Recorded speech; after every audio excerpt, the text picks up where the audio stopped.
Membaca berita bahwa pemerintah akan menalangi mega skandal Jiwasraya 20 triliun pakai APBN, maka saya komentar, wah seru ini bernegaranya. Selamat, baru tahu korupsi pejabat, korupsi di BUMN, kolusi kelompok pendukung dan oligarki ditanggung rakyat. Enak banget jadi pejabat sekarang ya, sirik gue, asli sirik. Dana talangan Jiwasraya mungkin ini solusi buat para nasabah Jiwasraya. Sisi lain, ini membuktikan keras kepalanya banyak pejabat bahwa nanti takut sistemik lah, mengancam ekonomi lah, takut nama baik hilang lah.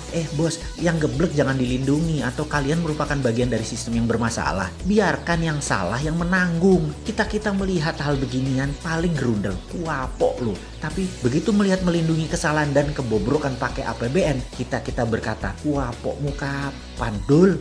Makanya bernegara jangan berbisnis. Semua itu hanya sarana buat bancaan, bagi-bagi porsi. Lah enak yang dapat, terus yang hilang filenya di kejaksaan. Ya enak juga, wis cocok wis iki. Surga banget deh kesannya para kriminal di negara ini ya. Ini negara para berdebah emangnya. Ya nggak begitulah ngurus negara. Old mind dan old system harus diubah. Itu fundamental berpikir. Cara lama yang sudah puluhan tahun tidak mau diubah. Itu yang membuat kalian punya banyak uang di luar negeri kan ya. Karena itu nggak bakal kalian mau berubah. Lah enak, ngapain berubah? Oke lah, banyak yang sudah diubah saat ini di Indonesia. Kita akui ada pembangunan bagus, iya, tapi belum menunjukkan hasil positif. Kita belum jadi negara pemenang. Kita masih pakai GBHN negara lain. Kita masih kejepit di gambar map buatan orang lain atau negara lain. Kita tidak punya nation interest yang berdaulat. Paling hanya proyek negara dan anggaran yang dibicarakan. Bukan grand plan mau jadi apa negara ini. Di sini terpancing kita selalu untuk membantu dan memberikan kontribusi. Banyak orang yang kepala dingin melihat pendekatan bosman sebagai alternatif. Namun kalau otak pendek dan gak berilmu, bahkan mengirim buzzer menganggap bosman ini anti pemerintah.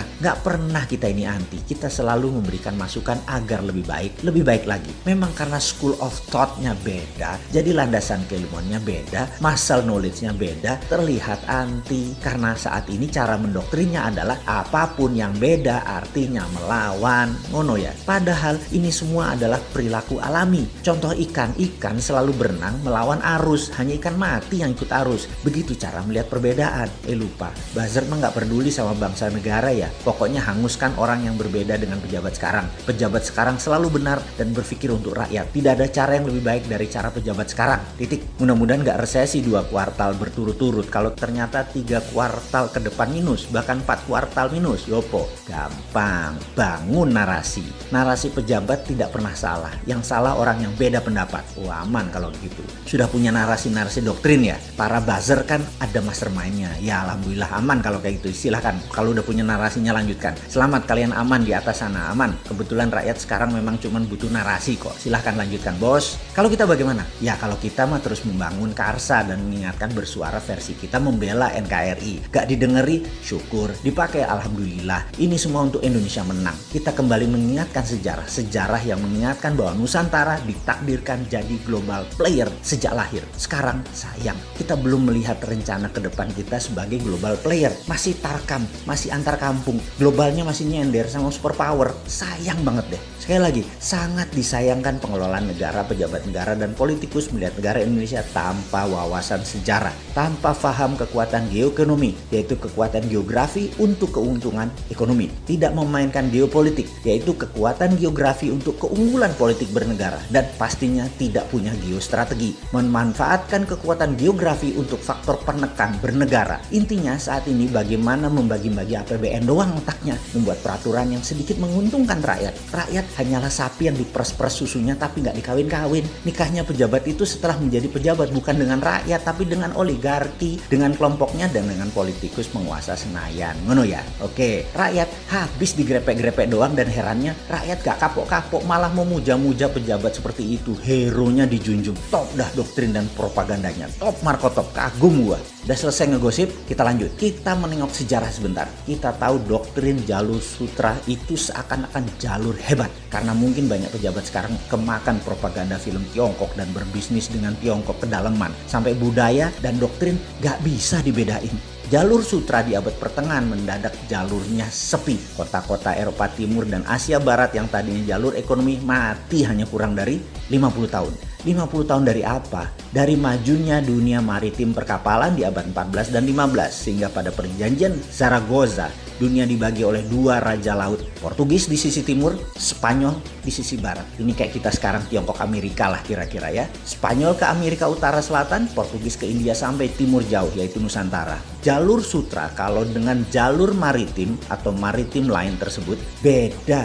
Jalur maritim lebih powerful. Jalur sutra musnah tinggal debu sekarang. Jalur maritim yang melewati Indonesia bahkan tidak berubah sejak zaman awal dunia maritim tahun 1511. Awal puncak penjelajahan mencari dunia baru, mencari sumber bahan baku baru. Dulu rempah adalah isi dari jalur maritim yang kemudian hari disebut jalur rempah atau spice road.